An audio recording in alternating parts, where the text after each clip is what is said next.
Good afternoon, everyone. It's Dr. Umar, and we're here for another episode of our Hive podcast.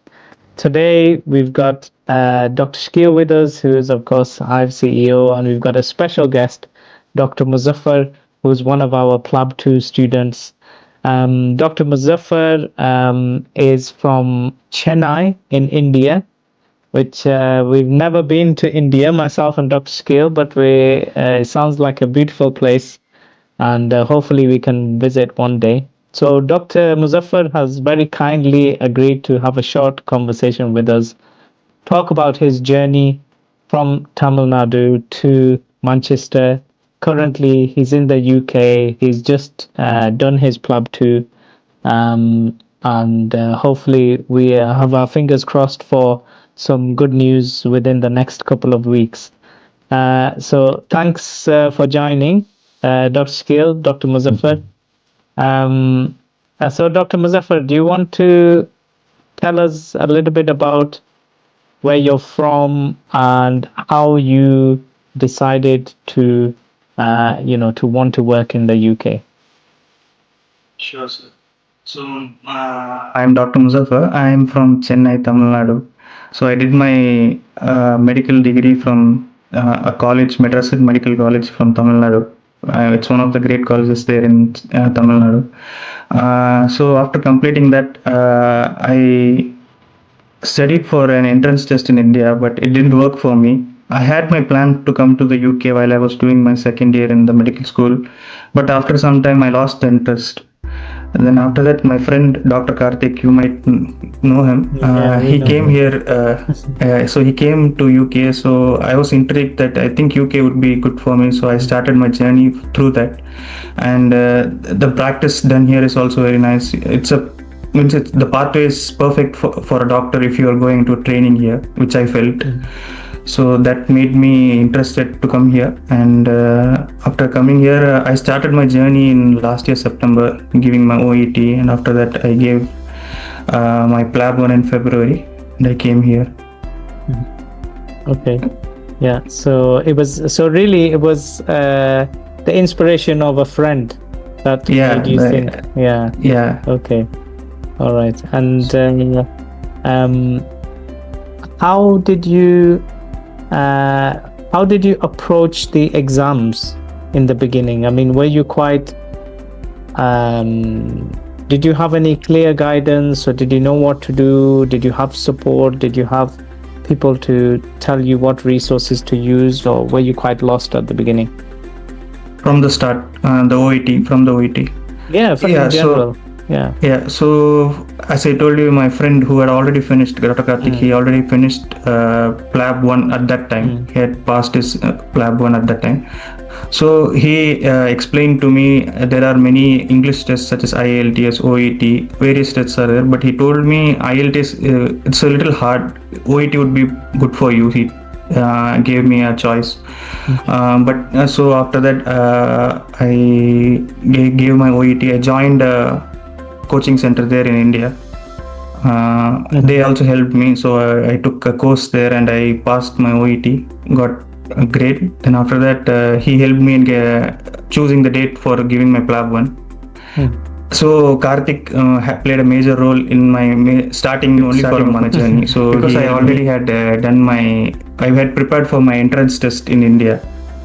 So I had some knowledge about the test, but PLAB 1 was totally different. You need to have the ethics values. You need to understand when to what as FY to your what's your job there. So that's the only thing which I found difficult in preparing for PLAB 1, because I had to get to understand the rules and the ethics values. All the guidelines which were there were different from the UK Indian guidelines, from which were very different. So those were the things which I found a little difficult for me, which I had to adapt myself. And after that I gave my PLAB 1. So those were the things I did till PLAB 1, and after that again Karthik, he helped me with the academy. He told me about Hive Medical Academy. It was during March. I was awaiting my PLAB 1 results. So he mentioned to me that just tell me when your PLAB 1 results come. We'll have a talk with Dr. Umar, Dr. Shakil. So after that, we had a meeting. I had a chat with all of you, and after that, I joined Hive Medical Academy for my PLAB 2 pathway, and also my further career. They helped me in that.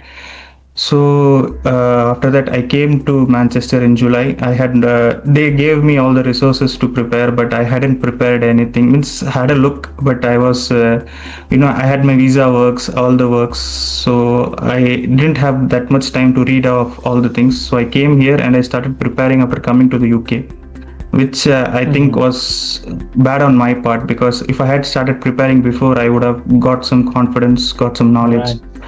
So after coming here, there was very less time for my exam, and that's what the Yeah. confidence was low.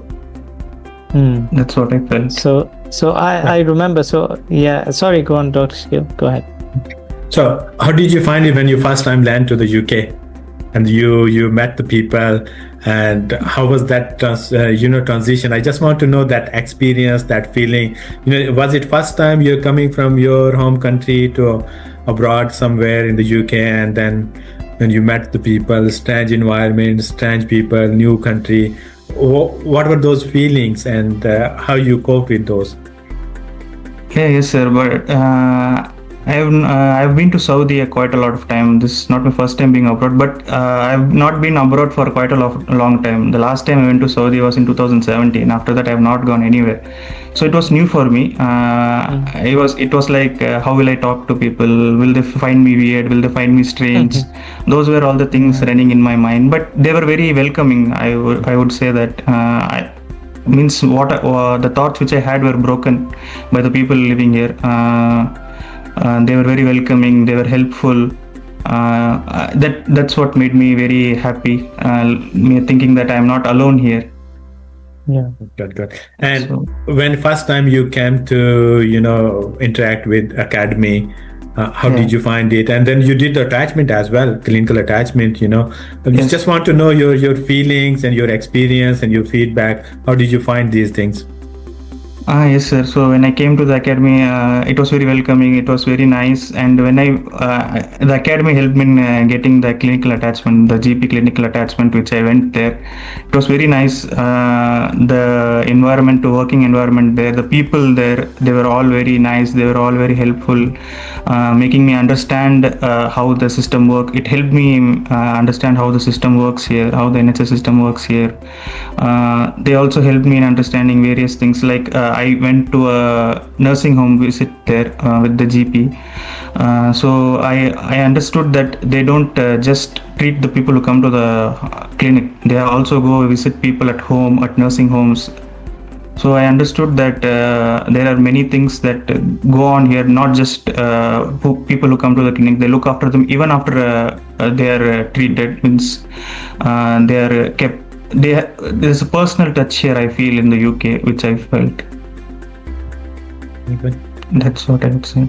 That's great to hear. And you already mentioned it earlier, and you said you were happy for us to share that. Unfortunately, the first time you attempted PLAB, you admit that you were underprepared, and you hadn't done the groundwork, even though you had access to the online course and things. You didn't really do the groundwork before you came to the academy. And although you made huge strides, I remember, from when you first arrived until you gave that first attempt.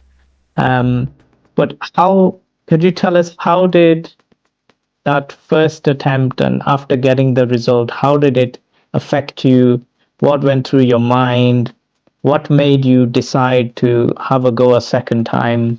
And then we will talk about what you did the second time round, which resulted in a better another attempt. So as I told you, my first time I was very anxious. I was not at all confident in myself, and that reflected in my exam. Like I was very nervous in my exam. I was very nervous. I felt like I didn't know anything.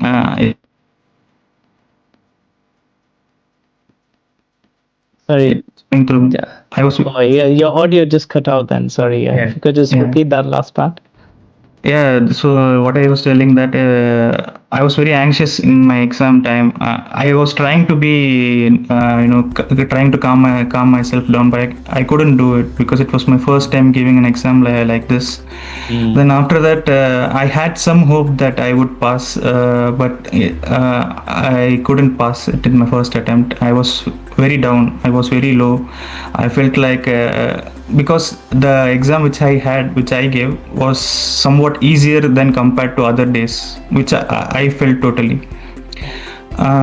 So I was very low. I was there were a lot of things going through my mind. What if the second time I give my exam, if the exam comes hard, what will I do? Because it's an expensive exam also. It's not an Yeah. cheap exam. You have to give £1,000 Yeah. for one attempt. Mm. So a lot of things were going through my mind. Like, shall I go back to India, give the Indian entrance exam again? Will I be able to pass if I apply for it another time? Will I be able to pass it again? So a lot of things were going through my mind. I was not able to process anything for at least 4 days after my result. Mm. Then after that, I was very hesitant to book for the second time. I was, to be honest, I was very hesitant to book for the second time. But my parents told me that you have gone there, you have still time. Prepare and give the second time. Even you people also were telling me to give it the second time. Don't feel, you will feel low, but you will do it. Don't worry. You said even Karthik helped me. Everybody near me were always trying to motivate me to give it the second time. So I was like, okay, let's give it the second time. Means no, I was not 100% sure within myself to give it the second time, but I was like, okay, everybody's saying, so let's give it a try the second time. So what changed was, what changed my mind was after going to an attachment in King's College Hospital. I went there. I did an attachment in hepatobiliary surgery department. So the JCFs who worked there were totally IMGs. So that gave me some confidence that Yeah. even in my mind after the result came, I was like, even if you pass, will you get a job? Is it necessary to give it a second attempt? So those were all the things going in my mind. So after I went there, I saw mostly everybody were IMGs there. So in myself, I got some confidence that if you pass the exam, there are chances you can work here. You have chances to work here. So those things brought a positive attitude in me. Then after that, I started preparing for the PLAB 2 again. I was practicing with people, going to the attachment in the morning and in the evening time practicing with the people. So I think the positive attitude came after going to the attachment, I feel. Yeah. So it's a mixture of advice and guidance from family, mentors, the academy, and then actually seeing and getting a confidence boost in a very prestigious hospital in London that lots and lots of people have completed the journey before you. So why can't you also? I think that's probably what happened. So did you do anything differently the second time, or even if not, I mean, how did you feel during and after the second exam? Because you certainly, our conversation was very different. I remember. Yes, yes. So the last time, what I felt was I was very anxious and I hadn't practiced or prepared well. Those were the shortcomings I thought in me. I means you tell that I had done my, I means I had taken huge strides in the 10 days, but I felt I was still lacking in the knowledge, some knowledge part within myself. So what I did was this time I focused on the knowledge part more, like the management part more, because I felt that after coming to the academy, my IPS had become good. So I before coming to the academy, I had a lack in my IPS. Means totally I was not good. But after coming to the academy, my data gathering and my IPS became good. But my management was lacking there. So after that, I focused on the management part of the PLAB thing, and then I focused on the management, kept practicing, then kept reading. So after that, I gained confidence through practice. Means the if you keep practicing, you see that where your shortcomings are, what you need to improve. So you keep improving through that. I feel that way. It's my personal opinion. So after that, I kept practicing, and after coming back from the attachment here to Manchester again, I kept practicing. Then suddenly again, 5 days before my exam, again I felt anxious. I think it's normal for everybody. I felt anxious. I was very nervous. I didn't feel to read or study anything, but still I kept myself going. If I don't do it this time, it's very hard. So this time when I went for the exam, I went with a confident mindset that you know everything, it's just that you have to apply that in the exam. Yeah. No. That's what I went this time, with the positive mindset that Yeah. you know everything, it's just that you have to apply it, and you have to give the patient what you have, the knowledge you have to give it to the patient and make him understand that knowledge. That's what I felt, that this time I did a little better. Excellent. Well, Excellent. we've got everything crossed for you. I only have two final things to ask. They both link to each other, and then I'll let Dr. Shakil finish with his thoughts, and then we'll wrap up. So the first is, um, what advice would you give to somebody who's preparing for PLAB 2? That's the first part of the question. And the second part is, what are your hopes now for your future? Yes, so somebody who's preparing for PLAB 2 exam, what I would say is, from my personal experience, that uh, you have the knowledge. I don't think you don't have the knowledge, because you've studied 5 years in a medical school. You'll have a knowledge. Even if you lack somewhere, you have a knowledge. I don't feel that you would not have any knowledge. So you would have some knowledge. Just feel confident in yourself. Feel that you have the knowledge, and prepare yourself. Prepare for the exam, because it is a tough exam. I won't say it's not a tough exam, but it's just they just want to check if you are good at being a doctor here or not. They understand you're a good doctor where you are working or where you have studied. They just want to know that you're a good doctor here or not. That's the only thing they are looking after at. They don't want to I feel that they don't want to fail you on a personal note, but they just want you working here as a safe doctor for them. And just what I would say is, I think Hive I would say that Hive Medical Academy helped me in the 10 days course which I came here. They helped me in preparing, because I was not totally, I didn't understand anything about the exam.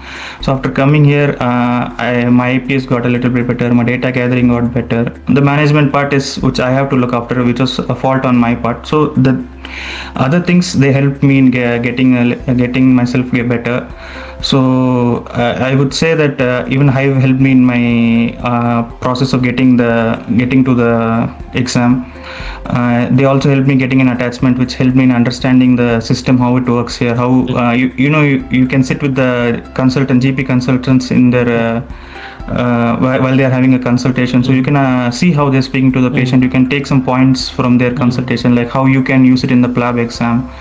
So those type of things help yourself in preparing for a PLAB exam. So what I would say is, in the end, that just keep studying and practice for the exam. I think more than studying, practice is more important for the exam, because that's how you get your fluency, that's how you improve your interpersonal skills.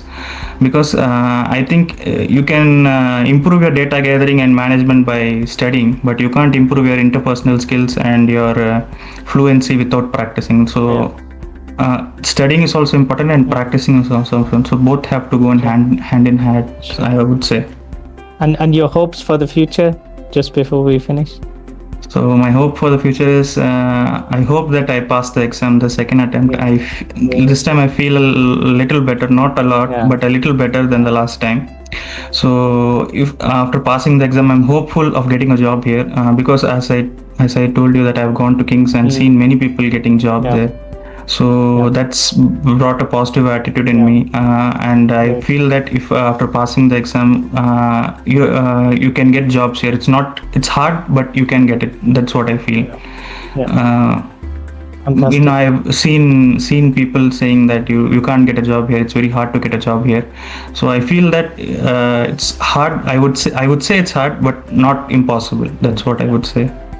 Okay, brilliant. Well, we hope for the best for you, and we've got everything crossed so that you pass this attempt. Dr. Shakil, any final thoughts from yourself?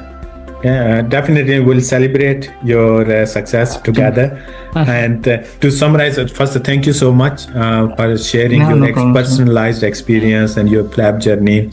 And for those who don't know about Karthik is a fantastic person, fantastic doctor, and our favorite student as well, and he is ambassador too.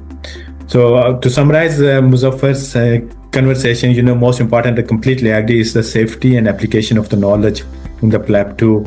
And these are the things they learn with the practice and with the guidance, with the perfect guidance from the people who have got the experience and who have seen patients and who have got decades of experience.